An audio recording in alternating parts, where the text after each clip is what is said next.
Okay, ఈరోజు కార్యక్రమం మరొకసారి నేను మీకు తెలియజేస్తాను, దయచేసి గమనించండి. సిలువలో పలకబడిన 7 మాటలు మన సంఘంలో ఉన్న మరి పురుషులు వాటిని మనకి వారు అందిస్తున్న బైబిల్ రీడింగ్, చిన్న బిడ్డలు, యవనస్తులు, ప్రార్థన, మొదటి వాక్యం అన్నమాట.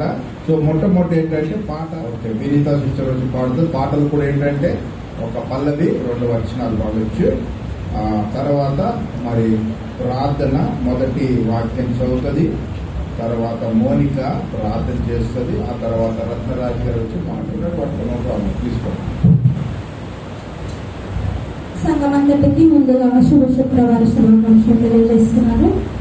మరి ఈ సమయం ఇచ్చిన అయ్యగారికి సమస్తలకి నాలుగు వందనములు. ఈ పాట ఎవరికైతే వస్తుందో కలిసి పాడవాలని మనవి చేస్తున్నాను.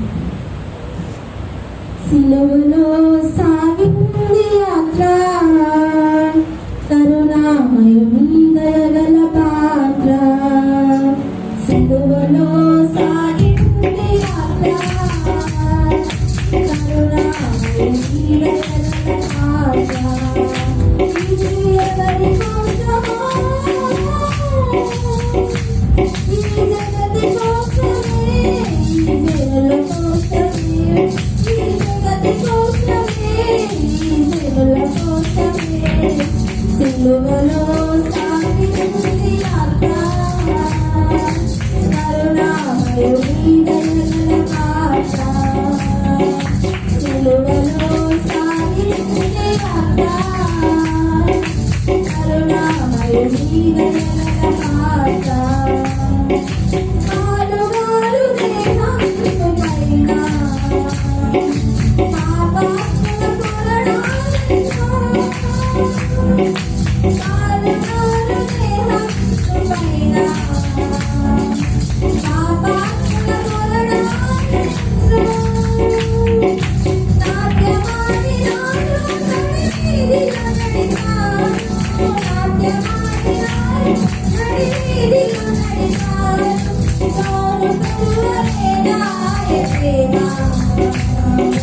నదులు కలుపలేనాయ ప్రేమ, తోడు కరువలేనాయ ప్రేమ, నదులు కలుపలేనాయ ప్రేమ. ఇది ఎవరి కోసమో, ఇది ఎవరి కోసమే,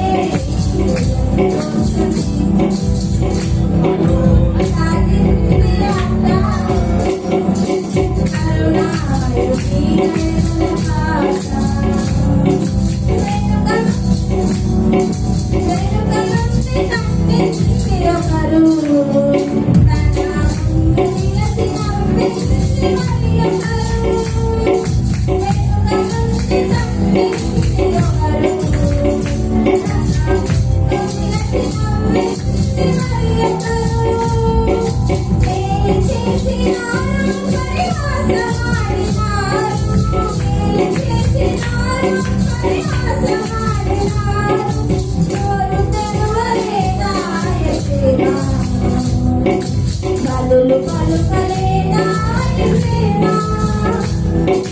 నోరు తెరవలేనాయ ప్రేమ, నదులు కలుపలేనాయ ప్రేమ. ఇది ఎవరి కోసమో, ఈ జగతి కోసమే, ఈ జనుల కోసమే, ఈ జగతి కోసమే, ఈ జనుల కోసమే. సిలువలో సాగింది యాత్ర, కరుణామయుని దయగల పాత్ర. సిలువలో సాగింది యాత్ర, కరుణామయుని దయగల పాత్ర. మన మధ్యలో ప్రార్థన ఉంటుంది. ప్రశాంత్ గారి కూతురు ప్రార్థన వచ్చి మనకి లూకా సువార్త 23వ అధ్యాయము 33 నుంచి 34 దాకా చదివి వినిపిస్తాము. లూకా సువార్త 23వ అధ్యాయము 33 నుంచి 34 దాకా.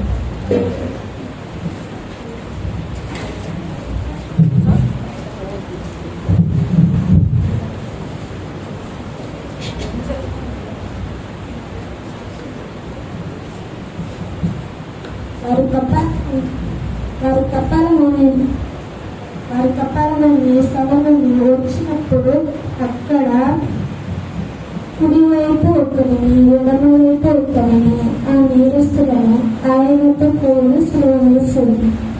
యేసు తండ్రి మీరేమి చేయొచ్చున్నారో మీరెరుగరు కనుక వీరిని క్షమించమని చెప్పారు. Luka 23:33-34. మధ్యలో మౌనిక ఉంటుంది. పరిశుద్ధుల ప్రేమ రక్షక మీ పాదాలకి వందనాలు, స్తుతులు, స్తోత్రాలు తండ్రి. ఈ సమయం అందించినందుకు మీ వందనాలయ్యా.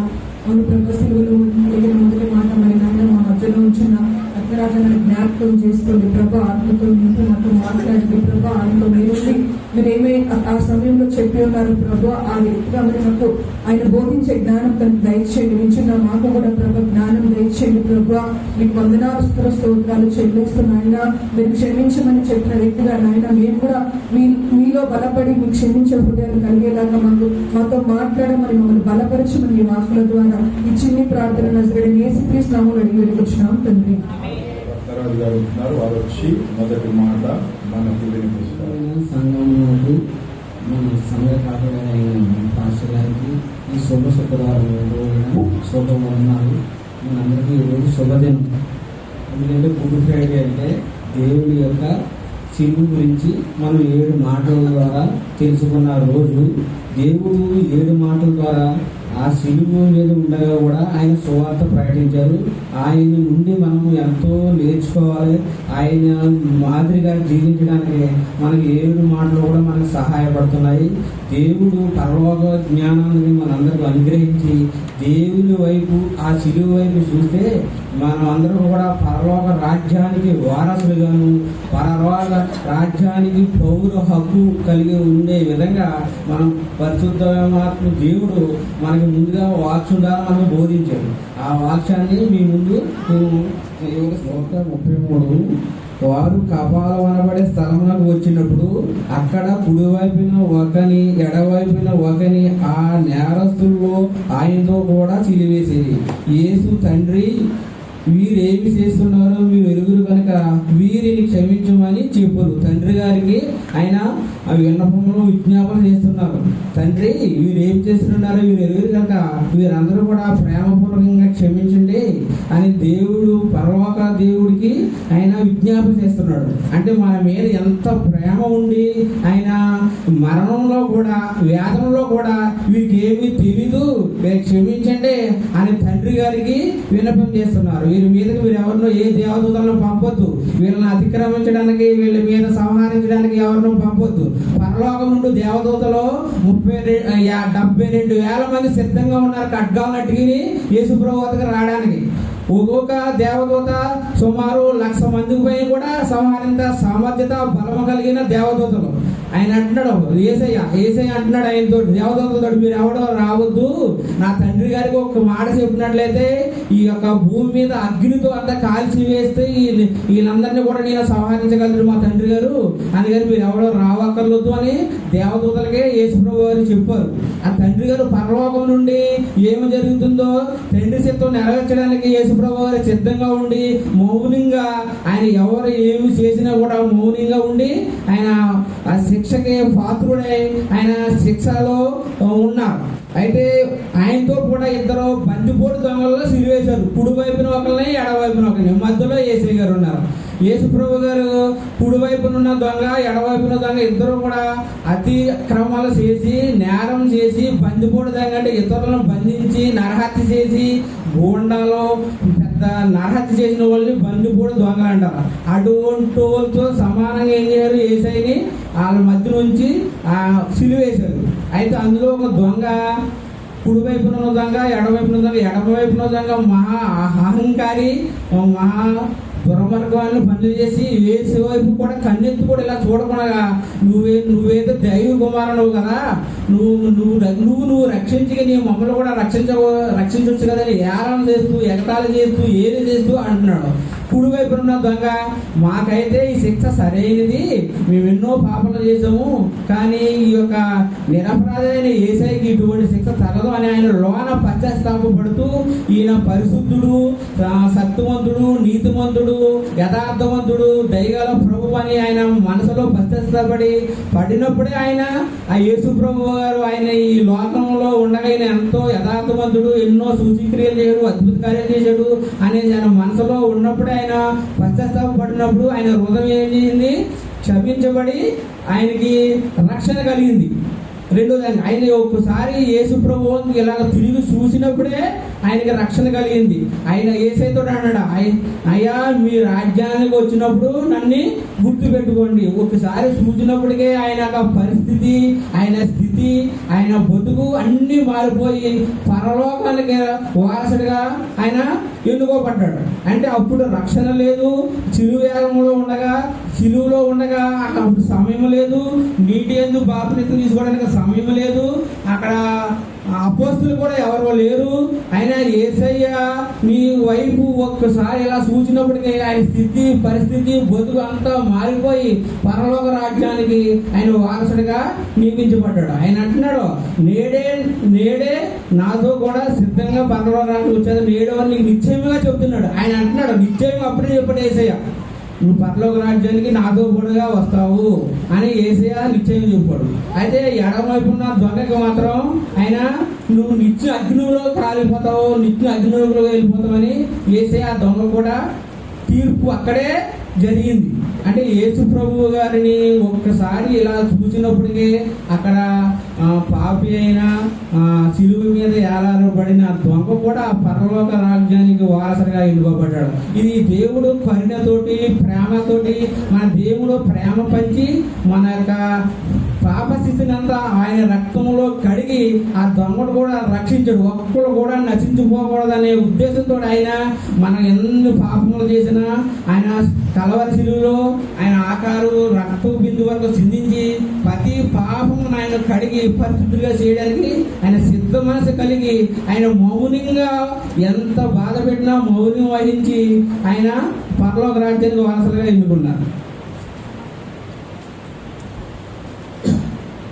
యేసయ్యని అంటున్నాడు, గుడ్ ఫ్రైడే అంటే మన శుభ శుక్రవారం, మనకు మాత్రమే శుభ శుక్రవారం, ఆయనకు మాత్రము శ్రమల శుక్రవారం. ఎంత శ్రమ పడుతున్నాడు, ఎంత బాధ, ఎంత వేదన, మండు ఎండలో ఆయన పడే బాధ వర్ణించలేనిది, మన మాటల ద్వారా మనం చెప్పలేజాలనేది కూడా. అంత స్థితిలో కూడా ఆయన ప్రేమ పంచుతున్నాడు. దేవుడి లోకము ఎంతగానో ప్రేమించానన్న మాట ఆయన కలవరి శిలువలో ఆఖరి క్షణంలో కూడా మనల్ని ప్రేమిస్తూనే ఉన్నాడు. ఇంటి వారి పొరుగు వారిని ప్రేమించండి. మొదట గ్రంథము నుండి అంటే ప్రకటన గ్రంథం వరకు, ఆదికాండం నుండి ప్రకటన కూడా అందరిని ప్రేమించాలనే మనసు ఆయన మాదిరికరంగాను ఆయన చిరులో కూడా మనకి సువార్త ప్రకటించి మన మాదిరికరంగా జీవించడానికి ఆయన ఈ సువార్త ప్రకటిస్తున్నాడు. అయితే శుభ శుక్రవారం అంటే మనం తండ్రి గారైన యేసు శుభ శుక్రవారం అంటే మనకి మాత్రం శుభ శుక్రవారం. ఎందుకంటే మన పాప క్షమాలను క్షమించి నరకంలో పోకుండా ఆయన కాపాడి ఆయన మనల్ని ఆ స్థితి నుండి రక్షించాడు కాబట్టి మన శుభ శుక్రవారం. ఆయనకు మాత్రము శ్రమల శుక్రవారం. మన కోసం ఎన్ని శ్రమలైనా పడుతున్నారు, ఎంత రక్తమైనా కాతున్నాడు. ఎంత ఇటువంటి దేవాది దేవుడు ఈ పరలోకం నుండి మన కోసము తండ్రి పుణ్యపాశాన్ని వదిలి మన రక్షణార్థమై మన ప్రతి పాపను కడగడానికి, మన పాపను రక్షించడానికి పరలోకం వచ్చిన మహాదేవాది దేవుడు ఆయన. అయితే యేసు ప్రభు వారు సిలువలో వేస్తున్న ఇప్పుడు ఏం జరిగిందంటే ఆయన ఈపంతా గాయాలు చేయబడ్డది. ఆయన 39 కొరడా దెబ్బలతో కొట్టి ఉన్నారు. ఒక్కొక్క కొరడా అంటే కొరడాకి పొంకులు ఉంటాయి. మనం ఇదివరకు పూర్వం రోజుల్లోని నూతులోని బకెట్ పడిపోయినప్పుడు పొంకులు కట్టి ఇలా బకెట్ తీసి ఉంటాయి, ఇలా ఇనప ఊసలతోటి. ఒక్కో కొరడాకి చివరిన గుర్తుంటాయంటే 200 మేకులు ఉంటాయి. ఒక్కసారి ఇలా కొట్టి ఇలా తీసినప్పటికీ 200 గాయాలు పడతాయి. అలాగా 39 సార్లు కొట్టినప్పుడు 39 × 200 సుమారు ఎన్ని గాయాలు అయినాయి అంటే 7,800 గాయాలు అయినాయి. 3 మేకులు దాంతో పాటు 3 అంగుళాల పైన ఉంటది. ఆ ముళ్ళు సుమారు 18 ముళ్ళు వరకు ఉన్నాయి. 3 అంగుళాల లోతు, అంటే మన తల చుట్టేటప్పుడు ఏసైకి 3 అంగుళాల లోతు ఆ ముళ్ళు కూర్చున్నాయి. దాన్ని రెల్లుతో బాగా కొట్టుకోరు. అంటే మన తలలో ఉన్న నరాలకి ఈ ముళ్ళు గుచ్చుకుని వెంటనే రక్తపాతము అనేక ధారలుగా రక్త ధారలపై కారిపోతున్నాయి.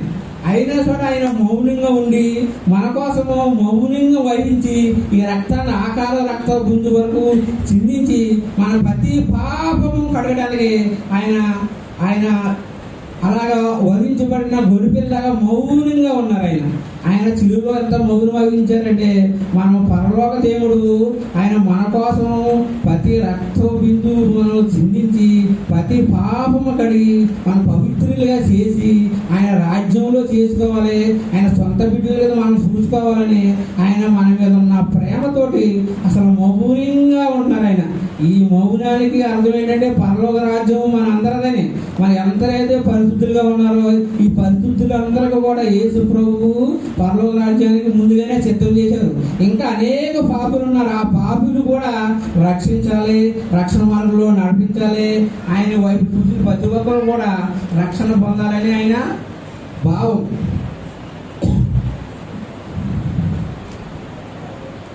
కీర్తన 22 కీర్తన 18వ వాక్యం ఎవరైనా చదివించండి.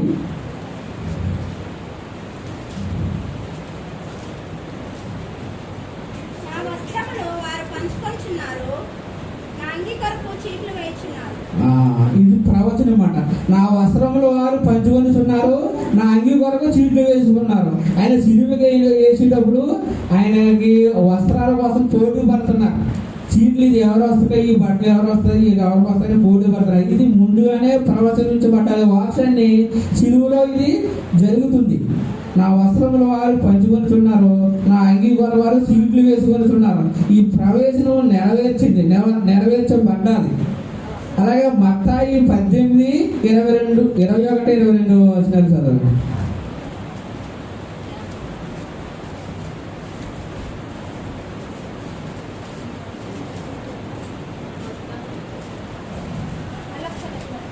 మత్తాయి 18:21-22.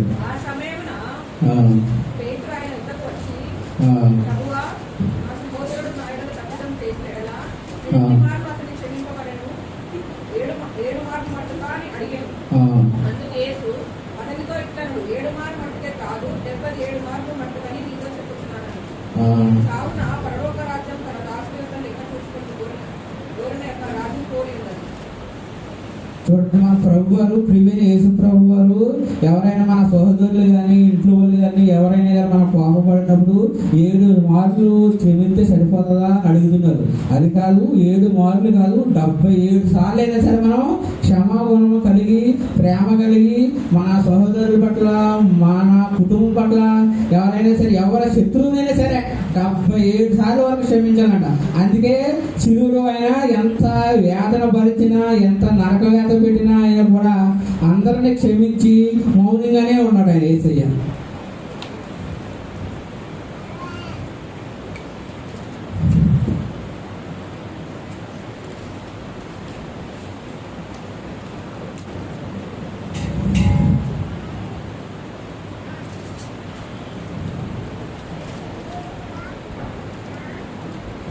సామెతలు 19:11 ఎవరైనా చదివించున్నాను.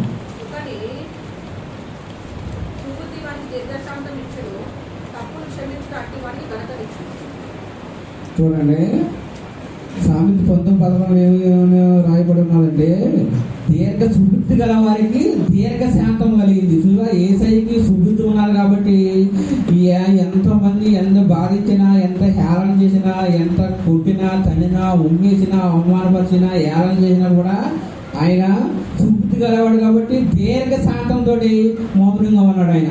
ఈ వాక్యాలు దేవుడు ముందుగానే మనకు సిద్ధపాటు చేసి ఈ దేవుడు ఈ యొక్క వాక్యాలు నెరవేర్చడానికి ఆయన సిద్ధంగా ఉన్నాడు. తన తండ్రి చిత్రం నెరవేర్చడానికి మౌనంగా ఉన్నాడు ఆయన.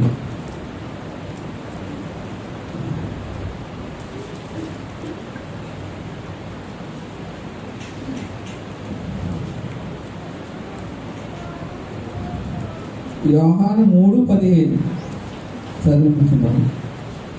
యోహాను 3:15.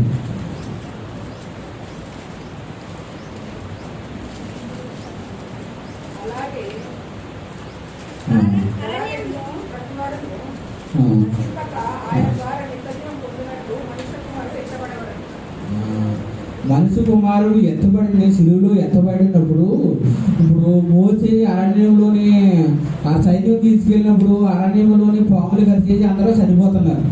అందరూ చనిపోయినప్పుడు ఏసైకి ప్రార్థన చేస్తే మోసే ప్రార్థన చేస్తే అప్పుడు ఏసై ఏం చెప్పారంటే ఒక ఇత్తడి సర్పం చేసి పైన స్తంభం కట్టంటే ఎవరైతే అప్పుడు పాము కలిసిందో వాళ్ళని ఒకసారి పైకి చూడమని సర్పం చూడమను అప్పుడు వాళ్ళు మరణించకుండా వాళ్ళు జీవనం పొందారని ఏసయ్య చెప్పుడు. అలాగే మనిషి కుమారుని పైకెత్తి సిలివేసినప్పుడు ఎవరైతే కింద నుండి మనిషి కుమారుని చూస్తున్నారో వారందరూ కూడా మనకి ఇంకా మరణం లేదు, నిత్య జీవనం కలుగుతుంది. చిలువులో ఈరోజు చిలువు దానం చేసి చిలువులో పలికిన మాటలు విని ఈ యొక్క పరిశుద్ధ దేవుడు పలికిన 7 మాటలు ఎవరైతే చదువుతున్నారో బోధిస్తున్నారో ఎవరైతే వింటున్నారో వారందరూ కూడా పరలోకంలో నిత్య వారసులుగా అవడానికి దేవుడు మనకి ఎప్పుడో కుమారుడికి అధికారం ఇచ్చాడనమాట. అయితే ఎత్తబడిన చిలువి ఆయన చిలువులో వేలాడుతున్నప్పుడు ఆయన చనిపోయారో లేదనేసి రోమా సైన్యంలో ఏం చేయడు, బలి తెచ్చి పక్క నుండి పొడిచినప్పుడు ఏం చేయండి, రక్తం లేదు, ఇంకా నీరు మాత్రమే కారింది. అంటే లివర్ దగ్గర, ఊపిరితిత్తుల దగ్గర, గుండె దగ్గర దానికి లివర్ ఫంక్షన్ అవ్వడానికి కొంచెం వాటర్ ఉంటుంది, ఇంకా రక్తం లేదు, అక్కడ వాటరే ఉంటుంది. అయితే ఆ వాటర్ కారినప్పుడు ఆయన చనిపోయారని నిర్ధారణ చేశారు రోమా సైనికులు అన్నమాట. అయితే ఉదయం 9 గంటలకే సిలువ నుంచి మధ్యాహ్నం 3 గంటల వరకు ఎండలో అలాగా సిలువ మీద వేలాడుతున్నప్పుడు ఆయన ప్రతి రక్త బిందువు దేవుడు కింద మన కోసం కార్చబడ్డాడు. ఇక రక్తం ఆకార రక్తం కొట్టు వరకు ఆయన మన కోసం చిందించినప్పుడు ఇక ఏసై దగ్గర రక్త బిందువు కూడా ఒక్కడు కూడా లేదు, ఓన్లీ నీరు వాటర్ మాత్రమే ఉన్నది. అంటే వాటర్ ఎక్కడ ఉన్నదంటే లివర్ ఫంక్షన్లకి దేవుడు ఏర్పాటు చేసిన అది వాటర్, అది రక్తం ఎక్కడ లేదు. అయితే ఒక శిశువు గర్భంలో ఉన్నప్పుడు ఉమ్మ నీరు ఉంటుందంటారు. ఆ ఉమ్మ నీరు లాగా ఈ గుడ్డుని ఆ ఊపిరితిత్తులకి ఫంక్షన్ అవడానికి ఆ వాటర్ ఉంది. ఆ వాటరే వచ్చింది పొడిచినప్పుడు అప్పుడు నిర్ధారణ జరిగింది యేసయ్య కుమారుడు మరణించారని అప్పుడు నిర్ధారణ చేశారు అనమాట. అంటే దేవుడు మన కోసం ఆకార రక్త బిందు వరకు మన కోసం చిందించిన యేసయ్య మహా అద్భుతమైన మన కోసం సిలువలో త్యాగం చేసింది. యేసయ్య మన కోసమే మనల్ని రక్షించడానికి ఈ సిలువలో మనకి ఎంతో శుభశుక్రవారంగా మనం ఈరోజు ఆయన గురించి మనము తెలుసుకుంటున్నాము. ఇంకా అనేక వాక్యాలు ఉన్నాయి.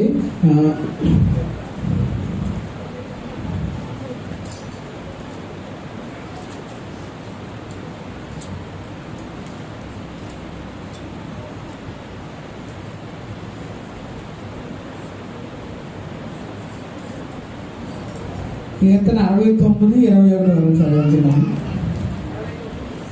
69:21. వారు చేతులు నాకు ఆహారంగా పెట్టి నాకు దప్పి అయినప్పుడు చిరుకను త్రాగనిచ్చింది. సిలువలోని యేసయ్యకి 9 గంటల నుంచి 3 గంటల వరకు వేలాడుతున్నప్పుడు ఆయన మండు ఎండలో వేలాడుతున్నప్పుడు ఆయనకి దప్పిక కలిగింది. ఆయన దప్పిక కలిగిందంటే వారు చేదు నాకు ఆహారంగా పెట్టిరి, నాకు దప్పికైనప్పుడు చిరకను తాగించింది. చేదుని ఆహారంగా పెట్టినప్పుడు ఎవరైనా చేదు తినగలమా? తినలేము. దప్పుగా ఉన్నప్పుడు చిరకను తాగించిరి. ఆయనకి ఇంత యాదంలో గురాలో మనల్ని ఏసైని ఎంత నరకవేదన పెట్టినా అలా చేదునిచ్చినా ఆ చిరకనిచ్చినా కూడా ఆయన మౌనంగానే ఉన్నాడు ఏసయ్య. మత్తాయి 25:11 41 చదువున్నాము.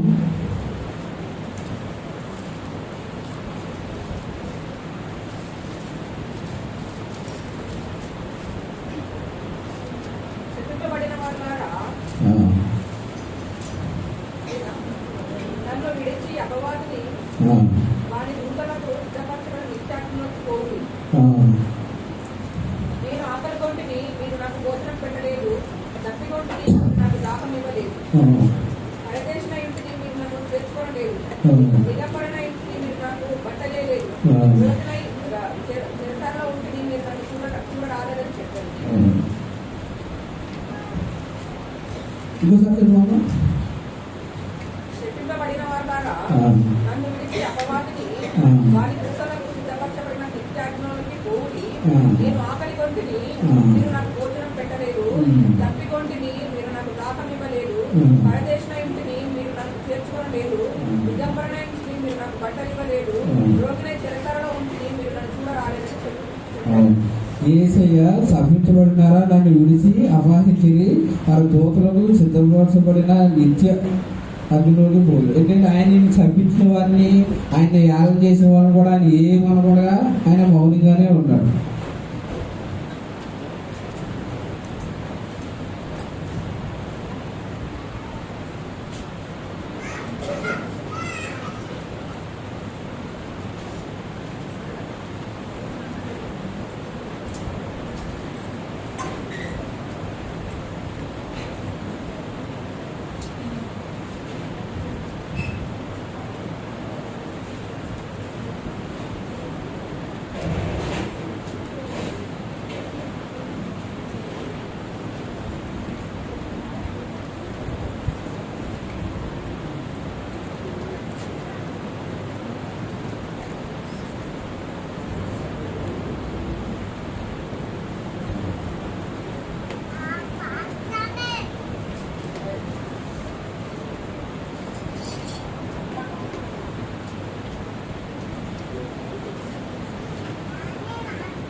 యేసయ్యని సిలువేసినప్పుడు రమారామి మధ్యాహ్నం అయ్యను. అది మొదలుకొని 3 గంటల వరకు దేశమంతటా చీకటి కమ్మింది. సూర్యుడు అదృశ్యమయ్యాడు. ఆయన తెర 2గా చీల్చబడింది. అప్పుడు యేసు గొప్ప శబ్దంతో కేక వేసి, తండ్రి నీ చేతికి నా ఆత్మను అప్పగిస్తున్నాను ఆయన ఇలాగ చెప్పి ప్రాణం విడిచున్నాడు. యేసు ప్రభు గారు సిలువలోనే ఆయన తన ఆత్మను తండ్రి చేతికి అప్పచెప్పి బిగ్గరగా కేక వేసి ఆ దేవుడి చేతికి తన ఆత్మ అప్పచెప్పి ప్రాణం విడిచాడు. అప్పుడు ఆయన ప్రాణం విడిచినప్పుడు ఈ లోకం అంతా చీకటి అయిపోయింది. అప్పుడు సూర్యుడు కూడా స్తంభించబడిపోయి, అప్పుడు 2.5 గంటల సమయము, ఖగోళ శాస్త్రంలో కూడా 2 గంటల సమయము బ్లాక్ అయిపోయింది. ఖగోళ శాస్త్రజ్ఞులు కూడా ఎప్పుడన్నా గణాంకాలలో లెక్క పెట్టేటప్పుడు భారత కాలమాన ప్రకారానికి గ్రీక్ కాలమాన ప్రకారంగా 2.5 గంటలు తేడా వస్తుంది. అప్పుడు దేవుడు సిలువేసినప్పుడు సూర్యులు చంద్రులు బంధించబడిపోయి భూమి అంతా చీకటమయమైపోయింది. అంటే దేవాది దేవుడిని సిలువేసినప్పుడు సూర్య చంద్రులకే బాధ కలిగి ఆయన అలా పని చేయడం మానేసినప్పుడు 2.5 గంటల సమయము తగ్గిపోయింది. అంటే భారత కాలమానానికి గ్రీక్ కాలమానానికి 2.5 గంటలు తేడా అవుతుందన్నమాట. అంత పరిశుద్ధుడైన దేవాది దేవుడు ఈ పరలోకం నుంచి మనకు దిగి వచ్చి మన కొరకు, మన అందరి కొరకు ప్రతి పాపం నిమిత్తమై ప్రతి ఆకలి రక్తం పుట్టు వరకు చిందించి మన కోసం ఏం చేయడు, చెరువులో ప్రాణత్యాగం చేసి మనం ఆయన నుండి మనం క్షమాగుణం నేర్చుకోవాలి. ఎంత వ్యక్తినైనా, ఎంత దుర్మార్గునైనా, ఎంత మనం బాధ పెట్టినైనా క్షమించే గుణము, ఆ వేదంలో కూడా ప్రతి సమస్యకి పరిష్కారము ప్రార్థన రూపంలో చేయాలనేసి తండ్రి గారికి విన్నవించుకుని, నా కొరకు మీరేమి చేయొద్దు, వీళ్ళని క్షమించండి దేవాది దేవుడైన తండ్రికి ఆయన విజ్ఞాపన చేసినప్పుడు ఆ తండ్రి గారి విజ్ఞాపన విని మన అందరూ కూడా ప్రేమలో పూర్వకంగా అందరిని క్షమించేలాగా ఆ పరిశుద్ధాత్మ దేవుడు ఈ రోజు మన కోసము ప్రాణత్యాగం చేసి ఈ యొక్క శుభ శుక్రవారం మనందరి కోసం దయచేశారు. ప్రతి ఒక్కరు కూడా ఈ రోజు మనం దేవాది దేవుడైన పరలోక సన్నిధిలోని మనందరం ఉండేలాగా ఈ శుభ శుక్రవారంలోని దేవుడు నాకు ఇచ్చిన వాక్యాన్ని, మనకి ఇచ్చిన సంఘస్థులు ఇచ్చిన సమయాన్ని, దైవజనులు ఇచ్చిన సమయాన్ని దీవించి ఆస్వాదించి అతి పరిస్థితుల స్థలంలో ఉంటుంటే సహాయం చేయమని అతి పరిస్థితులు యేసయ్య పాదాలు అడవేడుకున్నాను తండ్రి. చక్కని మాట వివరించినందుకు చాలా సంతోషము.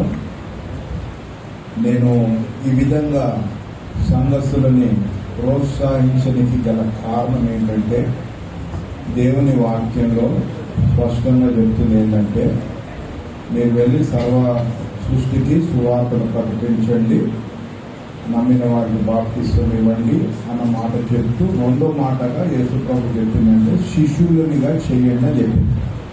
శిష్యులనిగా చేయండి. శిష్యులుగా చేసినప్పుడు శిష్యులు ఏం చేశారు? యేసు ప్రభు శిష్యులు వెళ్ళి మళ్ళీ వారు సువార్త చెప్పినప్పుడు ఎంతో మంది రక్షించబడినట్టుగా చూస్తున్నాం.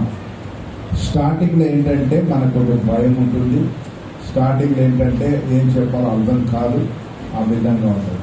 కానీ మంచిగా నీవు చక్కగా చెప్పాలనుకుంటే ఎక్కువ వాక్యం చదవాలి. ఎక్కువ వాక్యం చదివినప్పుడు ఎక్కడ ఏముంది ఏ సంగతి బాగా మనకు తెలుస్తుంది. కాబట్టి నేను ఎందుకు ప్రోత్సహిస్తున్నానంటే స్టార్టింగ్లో ఇంటే ఉంటుంది, కొంచెం మనకి కన్ఫ్యూజన్, కానీ వాక్యం ఎక్కువ చదివినప్పుడు ఏమైపోతుందంటే చక్కగా వాక్యం మనకి తెలుస్తుంది. ఒకటి. రెండోది ఏంటంటే మనం ఏది చెప్పినా కానీ ఎదుట కూర్చున్న వ్యక్తి యొక్క హృదయంలోకి వెళ్ళాలన్నమాట. కాబట్టి ఎక్కువ ప్రార్థన అవసరం.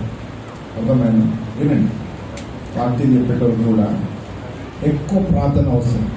నా జీవితంలో నేను స్టార్టింగ్లో ఒలిగిపోయేవాడిని, నన్ను ఇట్నే ముందరికి దోచేవారు చెప్పమని. అయితే సడన్గా అయిపోయాడు, ఏం చెప్పాలో నెక్స్ట్ అన్నట్టుగా అయిపోయింది.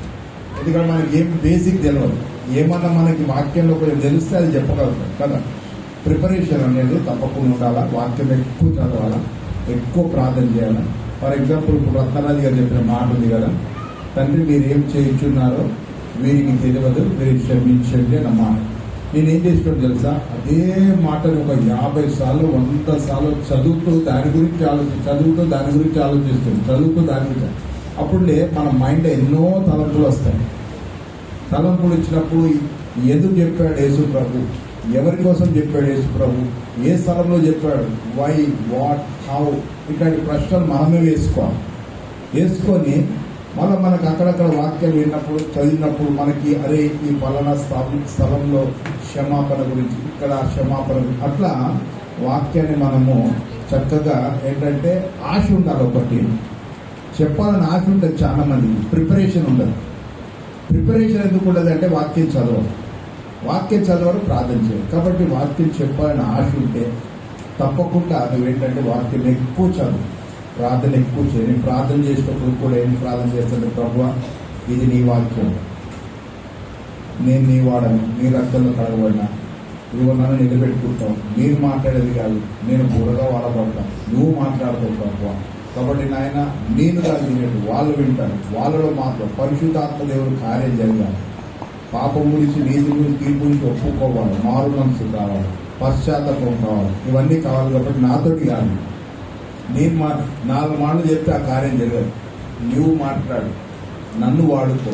అట్లా నేను అనుభవం వచ్చే కొద్ది ఆ విధంగా ప్రార్థన చేసుకుంటాను, ఆ విధంగా వాక్యం చదువుతున్నప్పుడు ఏమైపోతుందంటే అరే ఫలానా క్షమాపణ అంటే అక్కడ కొరెతలు రాసుకుని, ఇక్కడ పౌరు గారికి రాసుకుని, అదీష్ ఇక్కడ రాసుకుని ఒప్పుకొని మెయింటైన్ చేస్తాను. మళ్ళీ ఇక్కడ యోగులను సరే క్షమాపణ యోగు గారికి ఇక్కడ అట్లా అన్ని కూడా చేసి మంచిగా దాన్ని చేసి మళ్ళీ పాయింట్స్ బదిలీ చేసుకొని నేను ఎన్నో పుస్తకాలు చదువుతాను, ఎంతో వాక్యం వింటాను, మళ్ళీ నీ వాక్యం చదువుతాను, అంతా చేసి అప్పుడు ఒక వాక్యం, ఒక్క ఆదివారం వాక్యము ప్రిపేర్ చేయాలంటే ఎన్నో గంటల సమయం అవుతుంది, ఎన్నో దినాల సమయం అవుతుంది, ఎంతో మోకాలు అనుకోవాలి.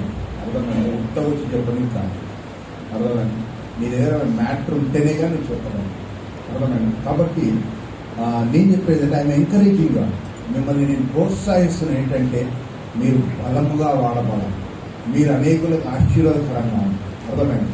కాబట్టి చక్కగా ప్రార్థన చేసి, చక్కగా వాక్యం చదివి, వాక్యాన్ని ధ్యానించి చక్కగా చెప్పినప్పుడు ప్రభువా అన్నిటికంటే ముఖ్యం అంత బుర్రలోకి వచ్చేసినాక ఇప్పుడు హెల్ప్ చేసే పరిశుద్ధాత్మ దేవా నీవు నాలోకి రా, నన్ను నింపు, నీవు మాట్లాడు అన్నట్టుగా మనం ప్రార్థన. ఎందుకంటే అది ఏదైనా దేవుడు బయలుపరుస్తుంటే ఆటోమేటిక్గా మనం ఒకటి ఆ ఫ్లో వస్తుంది అన్నమాట. కాబట్టి ప్రియమైన వాళ్ళ కాబట్టి ఇంకోటి ఏంటంటే వాక్యం చెప్పినప్పుడు అక్కడే ఉండాలి మనం, అక్కడిక్కడ వెళ్ళిపోదు. కొంతమంది వాక్యం చెప్పినారు ఆది కారణం రెవల్యూషన్ నాకు అన్నీ చెప్పేస్తుంది కదా, ఆ విధంగా కాకుండా క్షమాపణ అన్నదంతా క్షమాపణ కాడనే ఉండాలి, అటు ఇటు తిరుగుతున్నాం క్షమాపణ, అర్థమైంది. నన్ను క్షమిస్తాడు, నిన్ను క్షమించాడు, ఆయన క్షమిస్తాడు. అట్లా మనం ఆలోచన చేయాలి, బాగా ఆలోచన చేసి చేయాలి. ఓకే, రైట్, చాలా చక్కగా చెప్పారు. దేవుడు వారిని దీవించి ఇంకా మరి పరలోక జ్ఞానము దేవుడు దయచేసి పరిశుద్ధాత్మతో నింపి వాక్ జ్ఞానం ఇంకా ఇచ్చి చక్కగా వాడుకోవాలా. మరి జ్ఞానంలో ఎంతో ప్లాన్ ఉంటున్నది, ప్రణాళిక ఉంటున్నది. దేవుడు తప్పకుండా వారిని వాడుకుంటాడు. వారు మరి చక్కగా చెప్పినందుకు వారికి సంఘ తరఫున వందనాలు తెలియజేసుకుంటున్నాను. ఇప్పుడు రెండో మాటలకు మనం వెళ్ళిపోదాం. దానికంటే ముందట మన మధ్యలో శోభ సిస్టర్ ఒక పాట పాడతారు. పాట పాడిన తర్వాత మిల్కి వాక్యం చదువుతుంది. తర్వాత జయ సిస్టర్ ప్రార్థన చేస్తుంది. ఓకే, ఈ మాటని మనకి రాజశేఖర్ చెప్తారు. ఓకే, అలాగే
మెల్కి వచ్చి మనకి లూకా సువార్త 23వ అధ్యాయము 39 నుంచి 43 దాకా చదివి వినిపిస్తుంది. లూకా సువార్త 23వ అధ్యాయము 39 నుంచి 43 దాకా. ఎలాగో పడిన ఆయన ఏడుస్తును ఒకడు ఆయనను దూషించుచు నీవు క్రీస్తువు కదా, నీవు రక్షించుకోను, మిమ్మల్ని కూడా రక్షించమని చెప్పాను. అయితే రెండో వాడు నిన్ను గద్దించి నీవు ఆ శిక్షా విధిలో ఉన్నావు కనుక దేవునికి భయపడవ. మనకైతే ఇది న్యాయం, మనము చేసిన వాటికి తగిన ఫలము పొందుచున్నాము, కానీ ఈయన ఏ తప్పిదము చేయలేదు చెప్పి ఆయనను చూచి యేసు నీవు కాలంలో నీ రాజ్యంలోనికి వచ్చినప్పుడు నన్ను జ్ఞాపకం చేసుకొనమని అందుకాయన వారితో నేడు నీ వద్దకు పరదేశులు ఇచ్చేయముగా నాతో చెప్పుచుండను. ప్రార్థన చేస్తూ మన మధ్యలో జయా సిస్టర్ ఉన్నారు, ప్రార్థన చేస్తారు.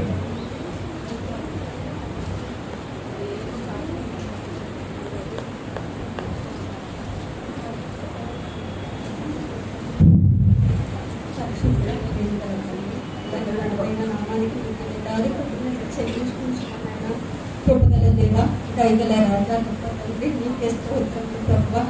అయ్యా మరి నాయన తండ్రి శిలవలో 7 మాటలు పలికిన తండ్రి, మరి నాయన 2వ మాట పలుకుతున్న బిడ్డను మరి మీరు దీవించండి, ఆశీర్వదించండి, అభిషేకించండి, ఆశీర్వదించమని అడుగుతున్నాను.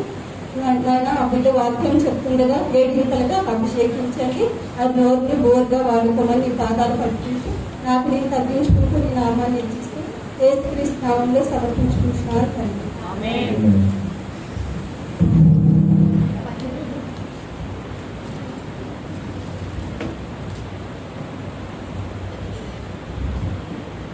మొదట ఈ సమయాన్ని ఇచ్చిన దైవజనులకు, నా యొక్క కుటుంబ సభ్యులకు, నా యొక్క మందిరంలో ఉన్న అందరికీ వందనాలు చెల్లిస్తున్నాను. లూకాసు వార్త 23వ అధ్యాయము 39 నుంచి 43 చూసుకుంటే,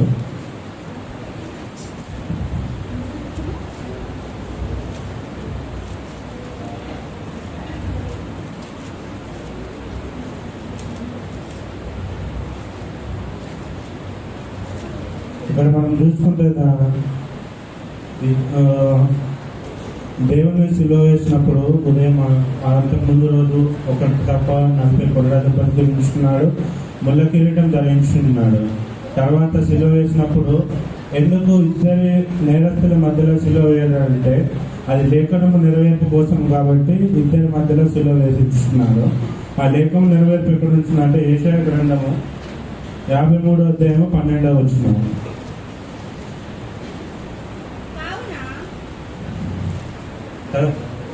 గొప్పవారితో నేను అతని పాలు పంచి పెట్టుదను, గనులతో కలిసి అతడు కొల్ల సొమ్ము విభజించుకొనుచు, ఏదైనా మరణము నొందినట్లు అతడు తన ప్రాణమును ధారపోసెను. అతిక్రమములు చేయువారిలో ఎంచబడిన వాడాయను, అనేకుల పాపములను భరించుచు తిరుగుబాటు చేసిన వారిని కూర్చి విజ్ఞాపన చేశాను. అతిక్రమంతో చేసిన వారితో ఆయన దేవుడిని ఎంచబడించున్నారు. ఇదే లేఖనం యొక్క నెరవేర్పు. యాక్చువల్లీ ఇక్కడ ఉన్న 2 దొంగలు అంటే బందిపోటు దొంగలు. వాళ్ళు ఎన్నో నేరాలు చేసి ఉంటున్నారు కాబట్టి వాళ్ళకు ఆ శిక్షకు పాత్రయించున్నారు. కాకపోతే దేవుడు మన కోసం ఎటువంటి పాపం చేయకపోయినను మన యొక్క పాపముల కోసము మరియు మన రక్షణ కోసము ఆయన సిలువ వేయబడించున్నాడు. నేను ఇక్కడ ఏం చూస్తున్నానంటే ఈ యొక్క సన్నివేశాన్ని బట్టి విచిత్రమైనటువంటి సందర్భం. ఎందుకంటే ఇద్దరు దొంగల మధ్యలో దేవుని సిలువ వేసి ఉంచున్నారు. దొంగకు దేవునికి మధ్యలో వ్యత్యాసం లేకుండా చేసేసినారు అనమాట. ఇవన్నీ ఎందుకు జరిగినాయి కాబట్టి మన లేఖనపు నెరవేర్పు గురించే జరిగించున్నాయి. అలాగే మనము మార్కు సువార్త 15వ అధ్యాయం 28వ వచనంలో చూసినట్టయితే,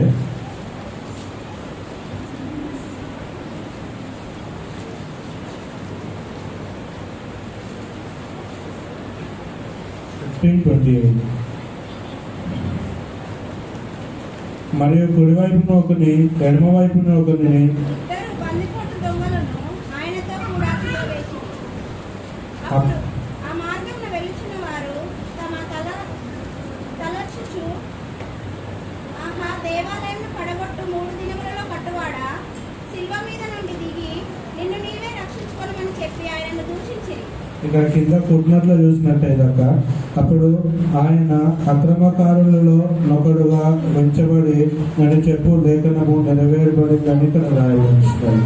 ఇది కూడా ఒక లేఖనము నెరవేర్పు కోసమే ఇక్కడ మనకు మార్కు సువార్తలో రాయబడించినది. ఇది ఒక విచిత్రమైన సంఘటనగా నేనైతే అనుకుంటున్నానండి. తర్వాత మనకు ఇక్కడ ఉన్న సిల్వలో వేయబడిన కుడి పక్కన అతని పేరు దిస్మాస్ అండ్ లెఫ్ట్ సైడ్ లో ఉన్న అతని పేరు గెస్టాస్. మనకి ఇది బైబిల్లో ఎక్కడా కూడా రాయబడలేదు, కానీ 4th century నికోడెమస్ అనే అతను రాసిన బుక్ లో మనకి రాయబడి ఉంటున్నది. రెండో విధంగా మనం చూసుకునేది ఏంటిదంటే విచిత్రమైనటువంటి విజ్ఞాపన. ఇక్కడ మనకు ఒక దొంగ ఏం చేస్తున్నాడంటే నీవు దేవుని కదా, నిన్ను నీవు రక్షించుకొని మమ్మల్ని రక్షించమని చెప్పేసి ఏమైనా చేస్తున్నాడు. అంతకుముందే అనేక మంది అధికారులు నీవు క్రీస్తువు కదా, నిన్ను నీవు రక్షించుకొని మమ్మల్ని రక్షించమని చెప్పేసి ఎగతాళి చేస్తున్నారు. తర్వాత సైనికులు ఏమంటున్నారు, నీవు రాజు అయితే నిన్ను నీవు రక్షించుకొని మమ్మల్ని రక్షించమని చెప్తున్నారు. ఇక్కడ మనకు పక్కనున్న దొంగ అయితే ఏం చేస్తున్నాడు, నీవు దేవుని కుమారుడు అయితే నిన్ను నీవు రక్షించుకో, మమ్మల్ని రక్షించమని చెప్పేసి దేవుని ఎగతాళి చేస్తున్నాడు. అప్పుడు ఇంకొక దొంగ ఏమని చెప్తున్నాడంటే, మనము చేసిన తప్పుకి మనకు తగిన శిక్ష పడిస్తున్నది, నువ్వు ఇంకా అదే శిక్ష కాలంలో ఉన్నావు కనుక నీకు అది తప్పుగా కనిపించట్లేదు. ఆయన ఎటువంటి పాపం చేయలేదు, మన కోసం ఆయన సిలువలో వేయబడి మనకు రక్షణ ఇస్తున్నాడని దేవుడు చెప్తున్నాడు. అలాగే లూకా సువార్త 23:30 నుంచి 37 వరకు చూసినట్లయితే,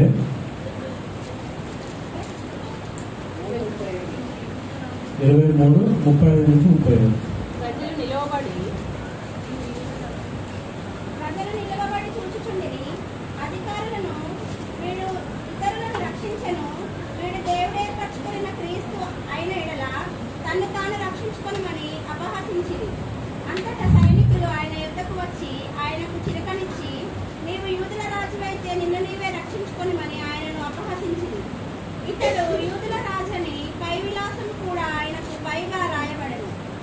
వేలాడబడిన ఆ నేరస్తులలో ఒకడు ఆయనను దూషించుచు, నీవు క్రీస్తువు కదా, నిన్ను నువ్వు రక్షించుకొనుము, మమ్మల్ని కూడా రక్షించమని చెప్పాడు. ఇక్కడ మనకు 3 రకాలుగా చూస్తున్నాం. అధికారులు దేవుని దూషిస్తున్నారు, తర్వాత సైనికులు దేవుని దూషిస్తున్నారు, పక్కన ఉన్న దొంగ కూడా దేవుని దూషిస్తున్నారు. అయితే ఇక్కడ మనం చూస్తున్నది ఏంటంటే, ఈ చేసిన ద్వారా దేవుని గురించి అక్కడే సువార్త జరపడుతున్నారు. అలాగే మనము చూసినట్టయితే ముందు రోజు అన్న దగ్గరికి తీసుకుపోతారు, పిలాతు దగ్గరికి తీసుకుపోతారు. పిలాతు కూడా మనకు దేవుని గురించి సాక్ష్యం ఇస్తున్నాడు. యోహాను సువార్త 19వ అధ్యాయము 19వ వచనం చూస్తే, దేవుని యొక్క శిలువ మీద INRI అని చెప్పేసి రాయబడి ఉంటున్నది. మరియు పిలాతు యూదుల రాజైన నజరేయుడగు యేసు అని పై విలాసము రాయించి శిలువ మీద పెట్టించెను. యేసు శిలువ వేయబడిన స్థలము పట్టణమునకు సమీపము ఉండను. అది హెబ్రీ, గ్రీకు, రోమా భాషలలో రాయబడను కనుక యూదులలో అనేకులు దానిని చదివింది. నేను యూదుల రాజునని వాడు చెప్పినట్లు రాయబడను కాదు. నజరేయుడైన యేసు యూదులకు రాజు. దీని ద్వారా కూడా మనకు పిలాతు ద్వారా ఏం జరుగుతుందంటే, అక్కడ ఒక సువార్తను ప్రకటించడం జరుగుతున్నది. ఈ జరిగిన అన్ని సంగతులను బట్టి చూస్తే ఒక దొంగ ఏం చేస్తున్నాడు, తనను తను పశ్చాత్తాపడి దేవుని యందు మొరపెట్టుచున్నాడు. అక్కడ మనం చూసినట్లయితే దేవునితో ఏమని అడుగుతున్నాడంటే, నీ యొక్క రాజ్యంలో నన్ను జ్ఞాపకం చేసుకోమని చెప్పినప్పుడు దేవుడు ఏమనేసి అంటుందంటే, నిశ్చయంగా నీవు నాతో కూడా ఉంది అని చెప్పేసి దేవుడు మనకు చెప్తున్నాడు. నీ రాజ్యంలోనికి వచ్చినప్పుడు నన్ను జ్ఞాపకం చేసుకోను. అందుకు ఆయన వానితో, నేడే నీవు నాతో కూడా పరదైసులో ఉంది అని నిశ్చయంగా మీకు చెప్తున్నాను అనేసి దేవుడు చెప్తున్నారు. ఇక్కడ మనము 4 విధాలుగా చూసుకోవచ్చు. నేడే అంటే అప్పటికప్పుడే దేవుడు ఒక దొంగకి రక్షణ ఇస్తున్నాడు. రెండవది చూస్తే నాతో కూడా పరదైసులు. నాతో కూడా అంటే దేవుని యొక్క కృపాశం పరదైసులను నాతో ఉంటామని చెప్పి ఆ దొంగకు నిశ్చయిస్తున్నాడు. కాకపోతే ఇప్పుడు నేను ఒకటి చెప్పాలనుకుంటే ఏంటిదంటే, ఇక్కడ మనకున్న భూమి మీద మనం రక్షణ పొందాలంటే అంత ఈజీగా కాదు. మనం ఈ రోజు రక్షణ పొందినట్టే ఉంటాం, కానీ రక్షణ అనేది లేదు మన దగ్గర. లోకానుసారంగా జీవిస్తున్నాం. కాకపోతే అక్కడ దొంగకి టైం లేదు, ఆల్రెడీ శిలలో ఉన్నాడు. మరణం అయితే మళ్ళీ నాకు జీవం ఉందనేసి వాళ్ళు చెప్పిన సువార్త ద్వారా దొంగ నమ్ముచున్నాడు. అందుకనే పశ్చాత్తాపడి తన పాపములను ఒప్పుకొని దేవుని అడుగుతున్నాడు, దేవాన్ని రాజ్యంలోనికి వచ్చినప్పుడు నన్ను జ్ఞాపకం చేసుకోమనేసి మొదలు పెడుతున్నాడు. అప్పుడు నిశ్చయత, దేవునికి ఒక నిశ్చయత ఇచ్చిస్తున్నాడు, నీవు నాతో కూడా పరదేశంలో ఉంటావు అనేసి చెప్తున్నాడు. కాకపోతే ఆయన బాప్టిజం తీసుకోలేదు, అప్పటికప్పుడు రక్షణ పొందించినారు. ఒకరికి సువార్త కూడా చేయలేదు. కాకపోతే ఎందుకు ఇస్తున్నాడంటే ప్రతి ఒక్కరికి ఒక ఛాన్స్ అనేది, లాస్ట్ ఛాన్స్ దేవుడు ఇస్తాడు. ఈ దొంగ ఏం చేస్తున్నాడు, తన యొక్క చాయిస్ యూటిలైజ్ చేసుకొని రక్షణ పొంది ముందుకు వెళ్ళించున్నాడు. ఈ కొద్ది వాక్యాన్ని దేవుడు దీవించున్నాడు.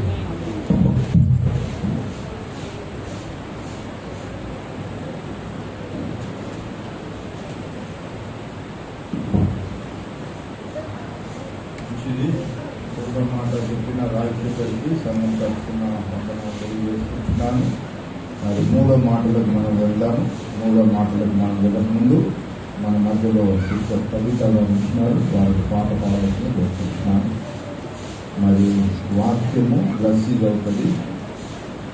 తర్వాత ప్రార్థన ముందు సిస్టర్ రావాలి. ముందు సిస్టర్ ప్రార్థన చేస్తారు. మూడో మాట అంటే పాట పాడాలి.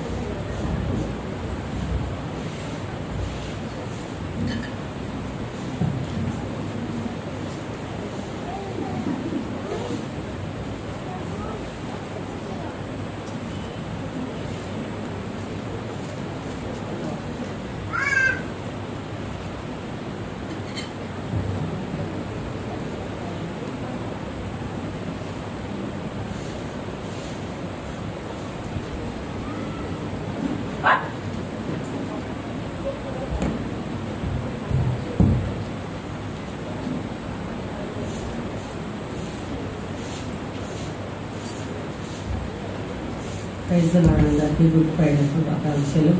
4 రోజుల నుంచి సర్ది దగ్గు, గుండె మారిపోయింది. కొత్త పాట నేర్చుకోవాలి, పాడాలని ఆశ, కానీ సహకరిస్తలేదు గొంతు. ఒక్క పల్లవి రచన పాడగలుగుతానో లేదో పాడతా. సమీపించిన ఆయన వందనాలు. నీలాంటి ప్రేమ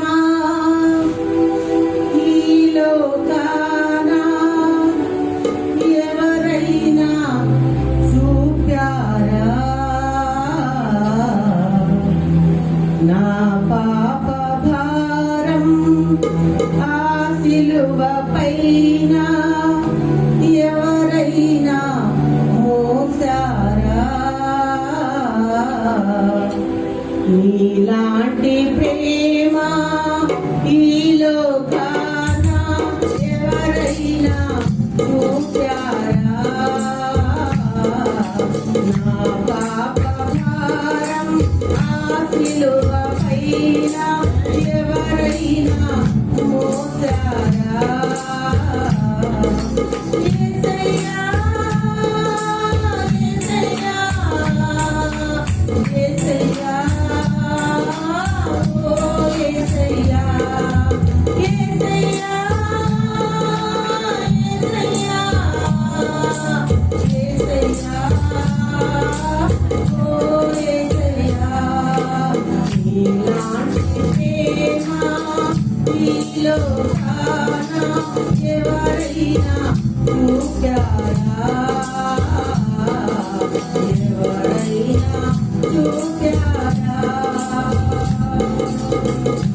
మన మధ్యలో బస్సి ఉంటుంది వచ్చి యోహాను సువార్త 19వ అధ్యాయం 25 నుంచి 27 దాకా చదువు వినిపిస్తుంది.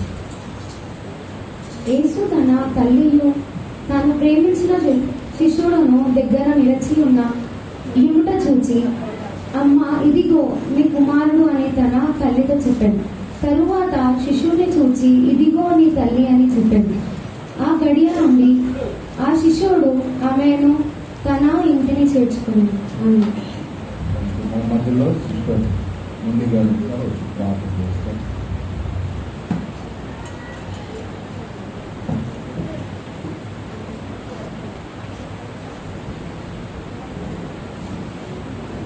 పరిశుద్ధుడా ప్రేమ నమ్మకం కలిగిన నా దేవా, నీ నామానికి కృతజ్ఞతాస్తుతులు మేము చెల్లించుకుంటున్నాం దేవా.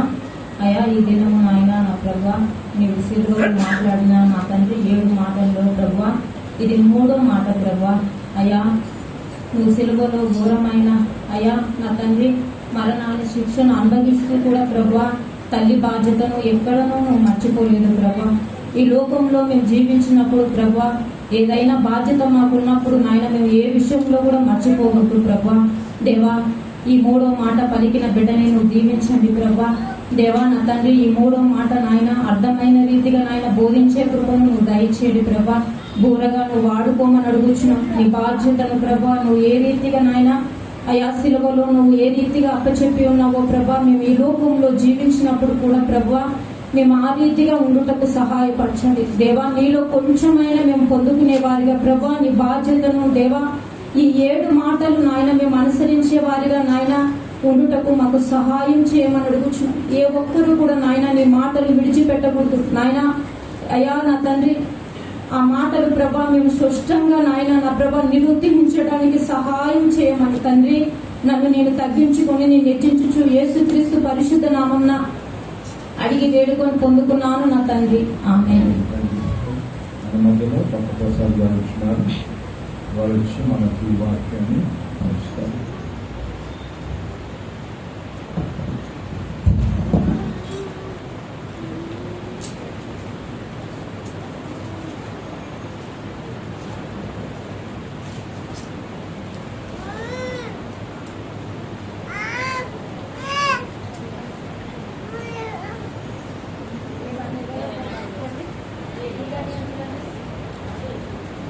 అందరికీ ప్రైజ్లా దేవుని నామానికి మహిమ కలుగుగాక. కూడి వచ్చిన మీ అందరికీ దేవుని తరఫున కృతజ్ఞతలు శుభములు తెలియజేస్తున్నాను.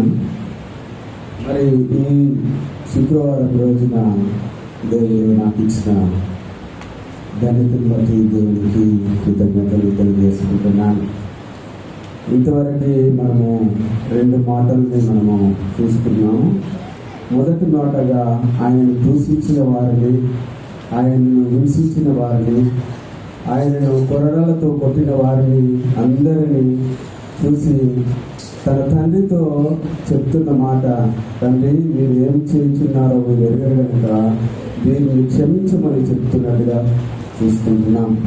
అదేవిధంగా ఒక దొంగల మధ్య యేసు ప్రభుని శిల వేసినప్పుడు ఒక దొంగ మారు మనసు పొందినప్పుడు ఆయనతో రక్షణ వాగ్దానం ఇచ్చి ఆయనకు ఒక భరోసా ఇచ్చి నేడు నీవు నాతో కూడా పరదేశంలో ఉందో అని చెప్పినట్టుగా చూస్తుంటున్నాం.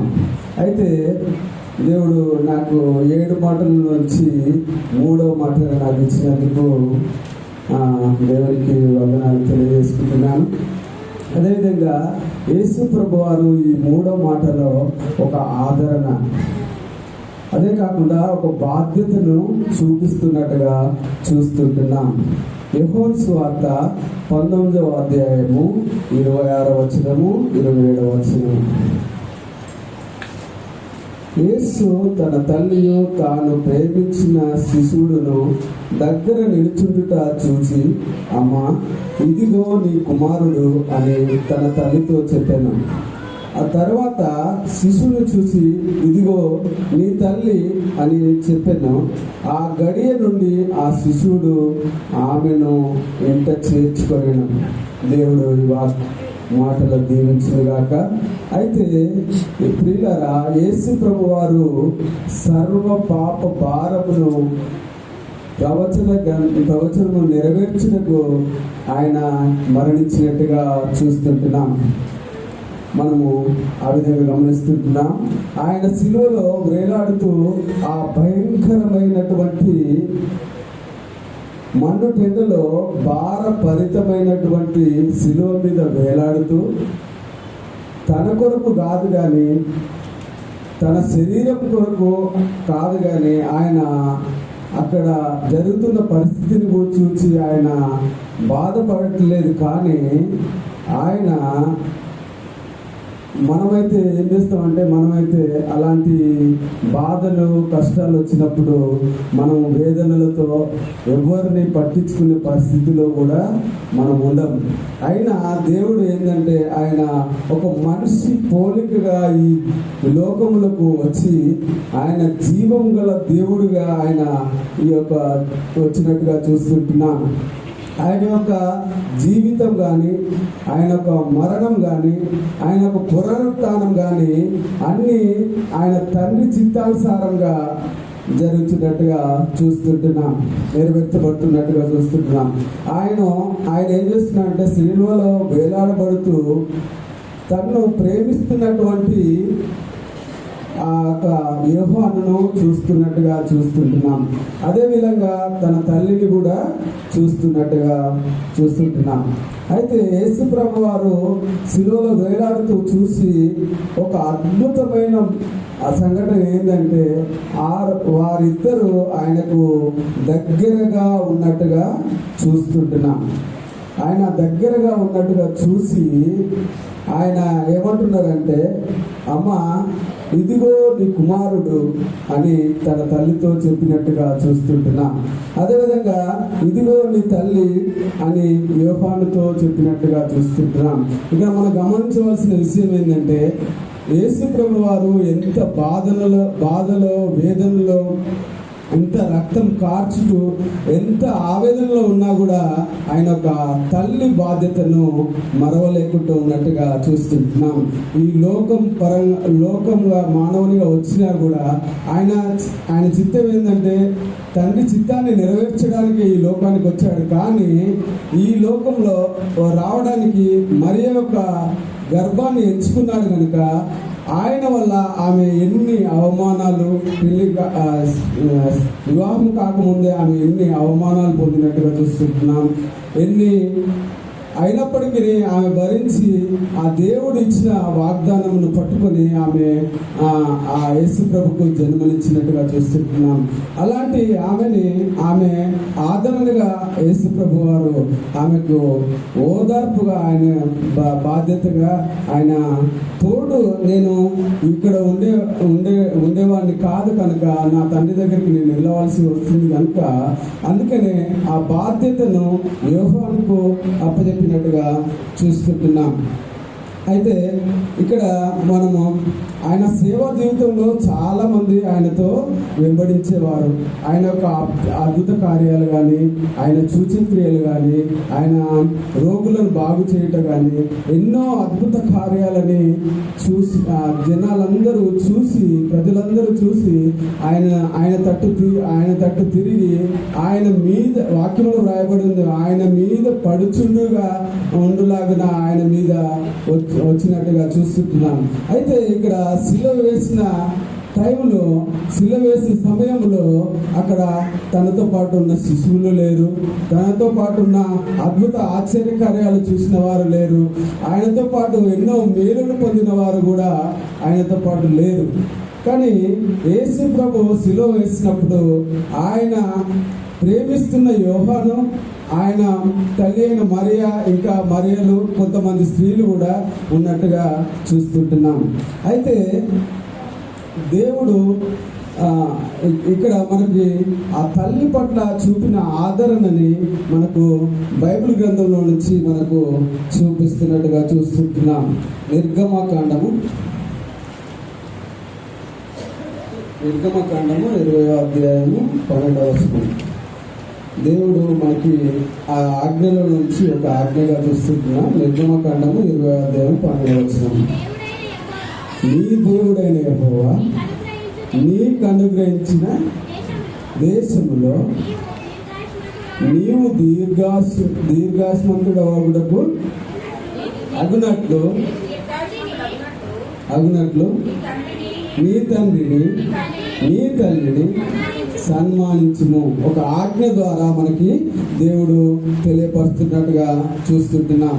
ఎంత గొప్ప దేవుడు అంటే మనకి ఆదరణగా ఉండి మనకు మాదిరి చూపించి, అదే విధంగా మనం ఏ విధంగా జీవిస్తే మనము ఆశీర్వదించబడతామో అది మనకు చెప్పినట్టుగా, వాగ్దాన పూర్వకంగా చెప్పినట్టుగా చూస్తుంటున్నాం. అదేవిధంగా మనము మన పిల్లల పట్ల మనం ఏ విధంగా ఉండాలి, మనము మన తల్లిదండ్రుల పట్ల ఏ విధంగా ఉండాలని ఎఫెసీలకు 6వ అధ్యాయం, ఎఫెసీలకు రాసిన పత్రిక 6వ అధ్యాయము 1 నుంచి 4వ వచనం.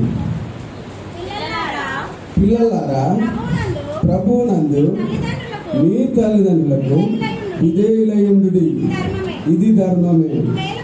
నీకు మేలు కలిగినట్లు నీ తండ్రిని తల్లిని సన్మానింపుము, అప్పుడు నీకు భూమి మీద దీర్ఘాస్మంతుడవుడు. వాగ్దానంతో కూడినది మొదటిది. అయితే దేవుడు ఇక్కడ మనకు వాగ్దాన పూర్వకంగా కూడా మనకు మాదిరి చూపిస్తున్నట్టుగా చూస్తుంటాం. కొన్నిసార్లు మనం ఏం చేస్తామంటే మన పనుల భారంలో పడిపోయి మనం ఏదో బిజీ అయిపోయి తల్లిదండ్రులను నిర్లక్ష్యం చేసి వాళ్ళని పట్టించుకోకుండా ఉంటాం. కానీ దేవుడు ఎంత శ్రమలో ఉన్నా కానీ, ఎంత బాధలో ఉన్నా కానీ దేవుడు తన తల్లిని మరవలేదు. అలాంటి స్వభావం కలిగి మనము ఉండాలి. అదేవిధంగా లూకా సువార్త 23వ అధ్యాయము 49వ వచనము.